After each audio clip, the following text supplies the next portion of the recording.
بہن تو بہن ہوتی ہے نا، آپ صلی اللہ علیہ وسلم کی رضائی بہن جسے آپ جانتے ہیں حضرت شیمہ، لیکن ان کا عربی میں اصل نام تھا شیمہ، حضرت شیمہ یہ نام ہے ان کا۔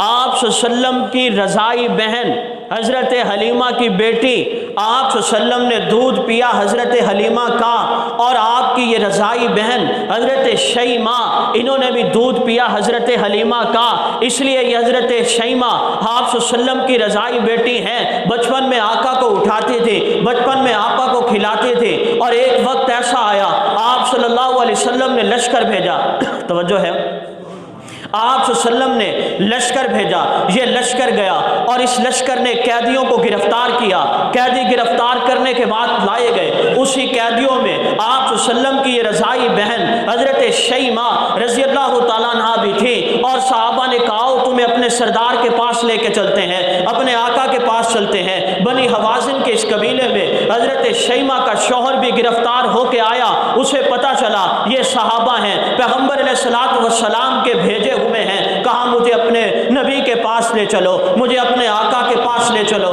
مجھے اپنے سردار کے پاس لے چلو۔ صحابہ لے کے جاتے ہیں، آپ صلی اللہ علیہ وسلم کے پاس صحابی آئے، یا رسول اللہ ایک خاتون ہے، وہ کہتی ہے آپ کی بہن ہے، وہ کہتی ہے میں آپ کی ہمشیرہ ہوں۔ آپ صلی اللہ علیہ وسلم فرماتے ہیں میری تو کوئی بہن نہیں، میں تو اکیلا تھا، اور میں جب پیدا ہوا تھا میرا باپ دنیا سے رخصت ہو چکا تھا، میں اکیلا ہوں، میری بہن کوئی نہیں۔ صحابی رسول جاتے ہیں، یا رسول اللہ وہ اصرار کر رہی ہے، وہ آپ کی بہن ہے۔ آپ صلی اللہ علیہ وسلم فرماتے ہیں اسے ذرا لے کر آؤ۔ جب اسے لے کر آئے گئے، آ کر بیٹھی ہے، آپ صلی اللہ علیہ وسلم پوچھتے ہو کون ہے؟ کہتے ہیں یا رسول اللہ آپ کو یاد نہیں، میں نے آپ کو اٹھا کے تھا، میں نے آپ کو اٹھا کے کھلایا تھا، میں نے آپ کو چپ کرایا تھا، میری بکریاں آپ کے چہرے کو، حسین چہرے کو دیکھا کرتے تھے۔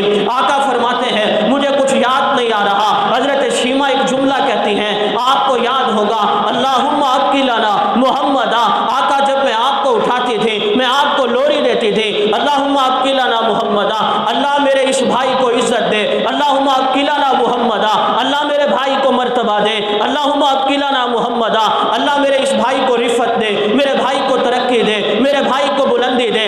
آقا نے جب یہ جملہ سنا تو کانوں میں وہ لوری سنائی ہوئی یاد آ گئی، آنکھوں میں آنسو نکل آئے۔ آپ نے کہا تم شیمہ ہو؟ جی یا رسول اللہ میں آپ کی وہ بہن شیمہ ہوں۔ پھر حضرت شیمہ نے بازو سے کپڑا ہٹایا، نبی علیہ الصلوۃ والسلام نے ایک مرتبہ یہاں پہ کاٹا تھا، جب ساری سہیلیاں بیٹھے تھے، شرک کی بات ہوئی تھی، شرک کی بات چل رہی تھی، اور حضرت شیمہ کی زبان سے جب شرک کا جملہ نکلنے لگا، آپ صلی اللہ علیہ وسلم نے جیسے بچے دانت لگاتے ہیں، آقا نے بھی دانت لگائے، آقا نے بھی بچوں کی طرح کاٹا۔ حضرت شیمہ نے کپڑا ہٹایا، یا رسول اللہ یہاں پر آپ نے کاٹا تھا۔ جب یہ جملہ سنایا اللہم اکلنا محمدا، آقا نے دیکھا کہ آج بہن بھائی کے دروازے پہ آئی ہے، آپ صلی اللہ علیہ وسلم کو وہ یاد آ گئی، آپ کی آنکھوں میں آنسو آئے، آپ صلی اللہ علیہ وسلم کھڑے ہوئے، آپ نے اپنی چادر اتاری۔ کون سی چادر؟ جسے قرآن نے یا ایھا المزمل کہا، جسے قرآن نے یا ایھا المدثر کہا، جو عرش کے رات، معراج کی رات عرش پہ گئی تھی۔ آقا کھڑے ہوتے ہیں، چادر بچھاتے ہیں، اور بچھانے کے بعد کہتے ہیں میری بہن اس پہ چل کے آ جاؤ۔ آپ نے دنیا کو بتا دیا بہن اگر بھائی کے دروازے پہ آ جائے، بہن اگر بھائی کے پاس آ جائے، جو کچھ مانگنے آئے اسے دے دیا کرو، رزق میں کمی نہیں آتی۔ پوچھا میری بہن کس لیے آئی ہو؟ مجھے بتاؤ تو صحیح۔ یا رسول اللہ میرا شوہر گرفتار ہو کے آیا ہے، یا رسول اللہ میرے شوہر کے ساتھ کوئی قیدی بھی گرفتار ہو کے آئے ہیں۔ تو آپ نے صحابہ کو بلایا، بلا کے فرمایا میری اس بہن کے شوہر کو بھی رہا کر دو، باقی قیدیوں کو بھی رہا کر دو۔